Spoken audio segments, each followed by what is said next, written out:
Bila korang dapat GS Econova Pro for the first time, korang akan dapat dia punya charging dock macam ni, and microphone dia semua ada dekat dalam. First time korang buka case, dia akan terus turn on microphone dan dia sudah pairing sekali transmitter dengan receiver, so dah tak payah pairing, dia terus automatic. GS Econova Pro ni pula boleh pakai dengan 3 devices, Android, Apple dan juga DSLR camera ataupun any mirrorless camera yang korang ada.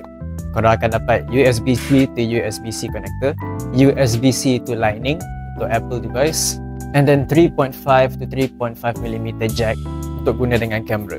So macam saya confirm tadi, boleh guna dengan 3 device, Android, Apple dan juga kamera.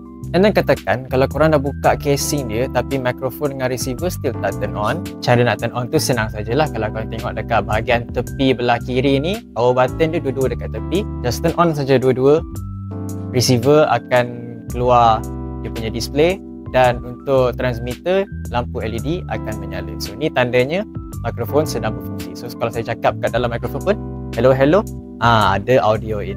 So itu adalah tutorial untuk mikrofon Econova Pro. Kalau nak lagi tutorial boleh tekan like. Thank you.